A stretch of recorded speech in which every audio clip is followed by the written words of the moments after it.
So you know how everyone loves Taco Bell? Well, not everyone, but a lot of people do. And it's interesting how this super popular chain got started because the story of Taco Bell actually begins with hot dogs.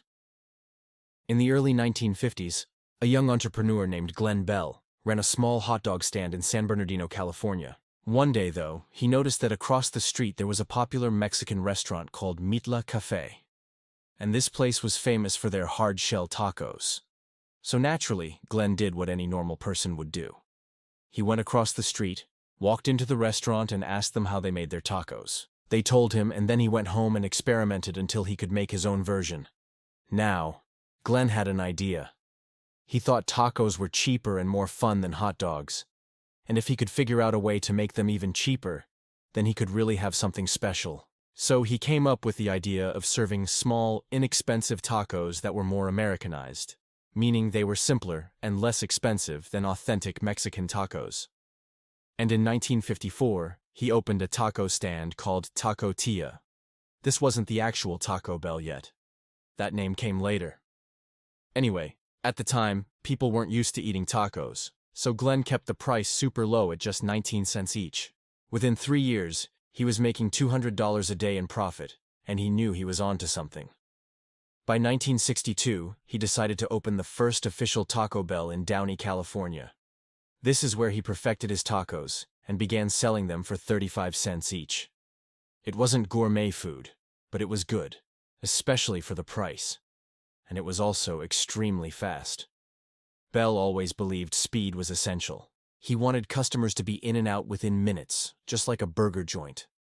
This was revolutionary because Mexican food was traditionally seen as more sit-down, family-style fare. But Glen wanted to change that. He wanted to introduce tacos and burritos to the masses, and he wanted to do it fast. Within 5 years, Taco Bell grew to 100 locations. By the end of the 1960s, there were 325 Taco Bells nationwide.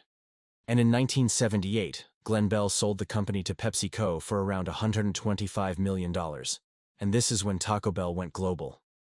It expanded internationally and also got really big.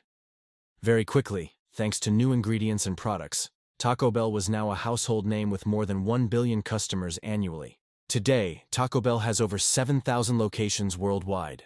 And in case you didn't know, it's the biggest restaurant chain in the world based on number of locations. Now, obviously, the menu has changed a lot since 1954, but the general concept has remained the same. Cheap, cheerful, Mexican-inspired food served really fast. Over the years, they've become known for their creative, sometimes wacky menu items like the Doritos Locos Taco, which replaced the traditional soft taco shell with a crunchy Doritos shell. They're also known for their aggressive marketing and for pioneering the happy hour concept.